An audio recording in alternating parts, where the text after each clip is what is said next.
Rocksteady's announcing a game this week.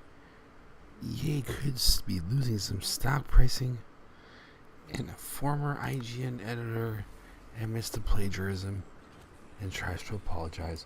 All that day and more, guys, in this episode of Daily Dose of Gaming News. That is right, everybody's favorite daily show on news, Monday through Friday. We do the news.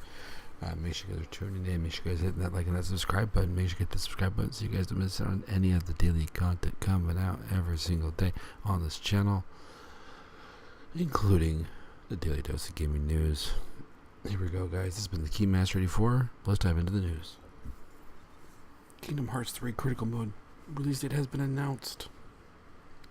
For all you big Kingdom Hearts 3 fans out there, the Critical Mode difficulty finally has a release date, and that is April 23rd. Kingdom Hearts director Tetsuya Nomura warns that we've changed things up from previous games, but looks forward to players enjoying Critical Mode for themselves. Critical Mode was introduced in Kingdom Hearts 2 as part of the final step or the final mix release.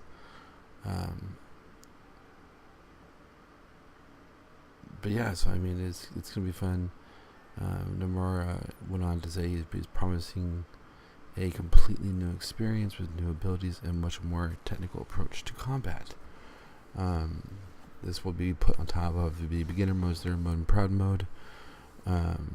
So it should be really interesting when this game comes out. See people doing some runs on the mode and on critical mode, and then it should be interesting to see. Hopefully, that'll be fun for everybody.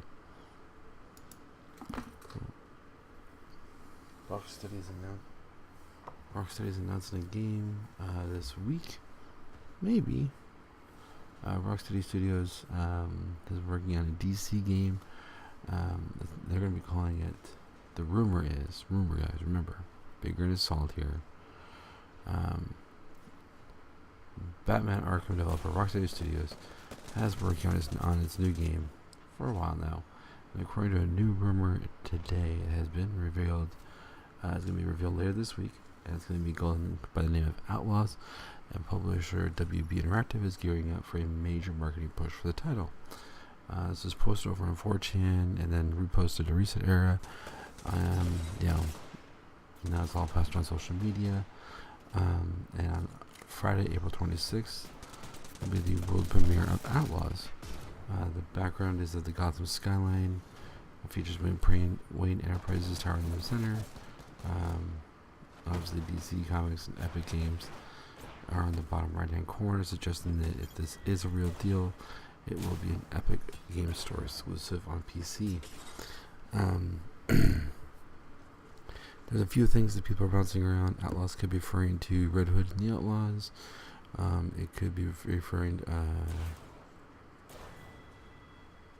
Red Hood and the Outlaws. That'd be Jason Todd, Red Hood, Starfire and Arsenals, Green Arrow's former sidekick.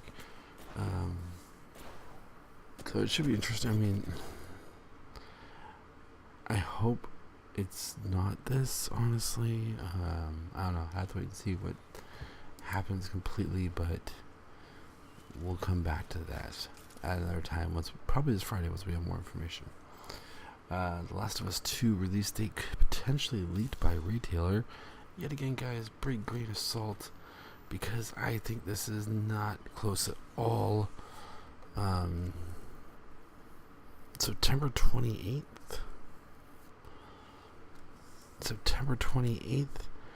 The reason, two things now, why I don't believe this. This was also by what we reported on yesterday, Slovakian online gaming store Pro Gaming Shop, which yesterday was saying November 28th. Now they're saying September 28th. It does fall on a Friday, though, so that is potentially true, especially for a worldwide launch that could potentially happen. I don't know. It seems really rushed for them to have just finishing mocap. So they gotta layer up those textures and whatnot on those mocap skeletons. So I don't know. It's gonna be really interesting. Obviously, I feel like if that was gonna happen, we probably would have heard something about that by now. Potentially announced sometime around E3, maybe, to try to get some buzz from that. Fortnite World Cup winners were caught cheating because, why not? The World Cup Finals is being listed as a $30 million prize pool. Which is absolutely insane to begin with, but that's another conversation for a different time. Epic Games has gone to confirm that it's caught over 1,200 Fortnite players cheating during the first week of the World Cup. And then, let's see here. 1,163 exactly have been banned from Fortnite for 2 weeks due to the game's region locking.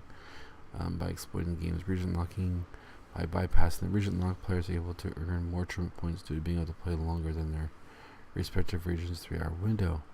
Of the 1,163 players, 196 prize winners have been forced to relinquish their earnings, and at this time, Epic Games hasn't confirmed how it will distribute the forfeited funds.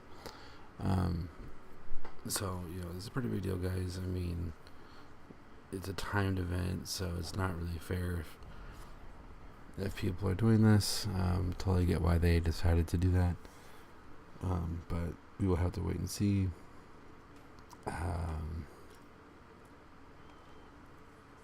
Hold on.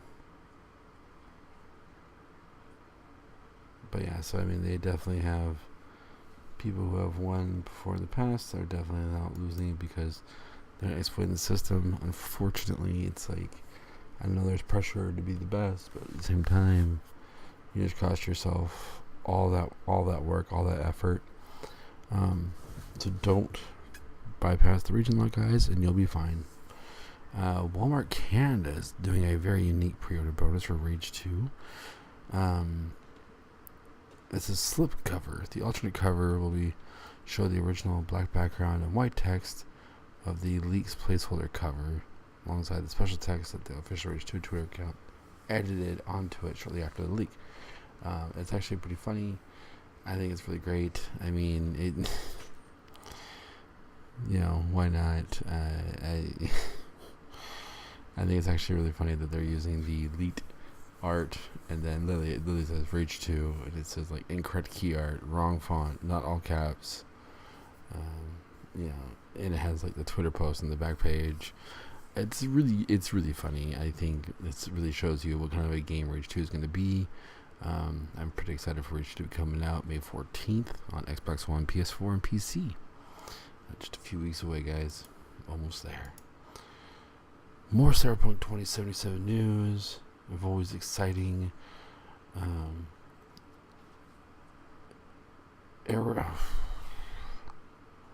going to try to pronounce these guys' names because I don't want to butcher them that bad. But anyways, guys, people were speaking on... We had... Hold on, I'm going to try to pronounce these names.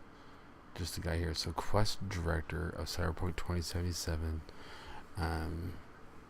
Metsuits Tomikowitz. Jesus Lord, dude, that's terrible. But yeah, anyways, the Quest Director of Cyberpunk 2077 has come out and said that Cyberpunk is going to have features that no one has ever seen in the games. Let me give a quote from the interview he said today. As we know, the game is still in development. Obviously, I want it to be the best it could be when it's ready. We are constantly polishing and thinking, how could we make the game more interesting? Make the gameplay better, and while the demo shown last year was only a small fragment of the actual game, there wasn't a clear picture of how the game fits into an open world or how it fits into a large image of the game. So there are many things that we didn't show yet. There are many things that we are still working on. And I would say that the game is pretty different from what we showed last year, but there's still many details that we're actually currently working on. So I think this is going to be one of those games where, we're going to kind of have an idea, but I think a lot of the bigger stuff we probably won't even hear about until after the game's out. It's going to be really interesting, and especially since a lot of people are suggesting that it is going to be a cross-generational game, is how much they're going to be able to put into the game and have to take out of the game just because of the limitations between the Xbox One to the Xbox 2.0 and then the PS4 to the PS5. So, let me know what you guys think of that down below in the comments. EA stocks are expected to take a dive because of Apex Legends. Oh my god, no. Why? Oh, that's right, because you know, EA is all about the numbers. Kind of like they're all about the games. And so everybody was like, oh, Apex Legends is going to be a Fortnite killer, which I don't know why people thought that. Fortnite's in that Microsoft realm where it'll never die. But as it stands right now, Apex is being dominated by its competitor. It's only got 10% of the Google searches, less than 20% of its Twitch base, and less than 4% of its YouTube search compared to Fortnite. Yes, that's right. And all the good metrics the EA loves to see, we're down. We are down. Basically what it is a lot of popular streamers left it after the first initial launch. Whether they're unsatisfied with the game or nerfs or patches or battle passes, whatever it may be, it's just not going extremely well for EA and Apex Legends currently. Hopefully they can get themselves out of it and back in the positive light. You ever ask yourself the question, how much does Epic Games pay developers for exclusivity? Well, according to this rumor on Reset Era,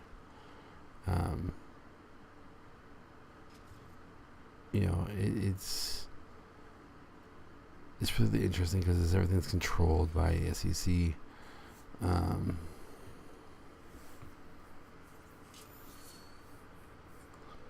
But it is definitely interesting to see how much they potentially could be paying, because even like a game like Phoenix Point, which isn't exactly a AAA title, there was an investment of about $500,000, and then the return on that though is going to be about $1 million. So it's really hard to say. That's that game. Who knows? Maybe their game could be $1 million. If other games are in development, it's really hard to say. It's not very comparable. But just think about it. You wouldn't pay $500,000 for a non-AAA game just to launch on the Epic Store, and they're going to take as much money out of your pocket with how many games you sell. It's a win-win-win, in my opinion. So, big rumor coming out today, guys, is the PS5 price point. Everybody's assuming right now that's going to be $500. Now this would be cheaper than the 60 gigabyte PS3, which was $600 at launch, but about $100 more than the PS4 was at launch. And so everybody was talking about,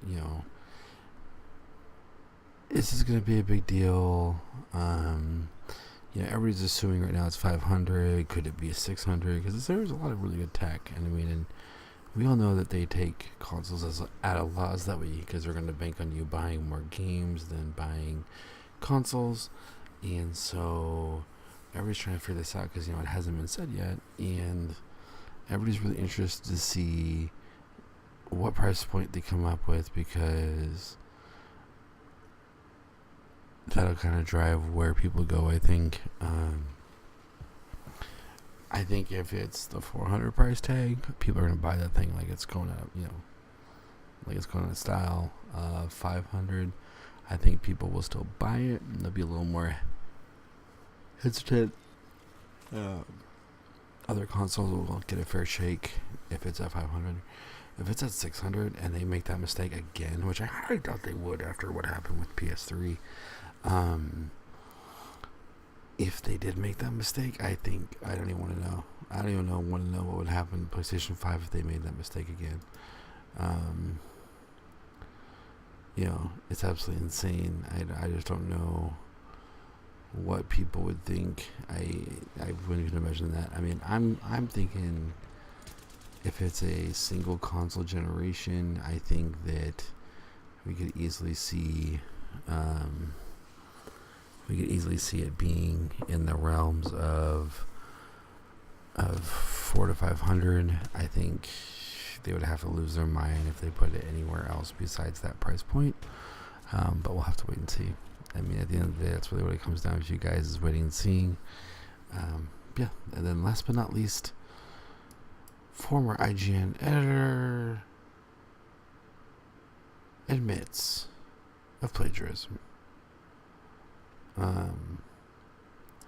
Philip Mewson actually plagiarized his review of the game for Dead Cells. He actually straight stole it from the Boomstick Gaming YouTube channel, which many of you guys remember a few months ago. This is when everything kind of came about with IGN. IGN they conducted a internal investigation into firing him.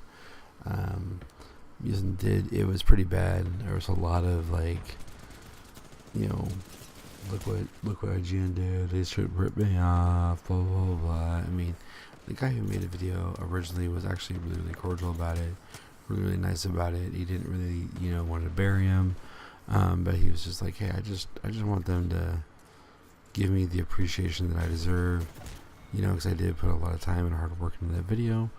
And I mean, if they want to use my video, it's totally fine. Just make sure you let me know, like, hey, I need to use your video, not just, hey, we're taking your video. Sorry, we're IGN. That's what we do. Awkward. I mean, they really should have just asked to use a portion of the video, or maybe just played the games themselves. I don't know. You guys get paid to play games all day. I don't know why it's such a big deal. But it is kind of sad, though, that is going down. I mean, because then it makes you wonder about everything else involving IGN and what other things they've done in the past. But we'll never find out. We'll have to wait and see. So with that being said, guys, remember, like I always say, make sure you guys hit that subscribe button, hit that bell notification so that way you guys don't miss on any of our great daily videos. And then also make sure you guys are leaving me comments down below if there's anything you think we missed and you want us to cover further, or if there's any single story you want us to cover further, more in depth, like PlayStation 5 specs, or Xbox 2.0 rumors, new games coming out, whatever it may be. Make sure you guys leave us comments down below. And guys, this has been the Keymaster. Thank you so much for doing the Daily Dose of Gaming News. And until tomorrow, guys, this has been the Keymaster. We'll see you guys in the next one. Peace.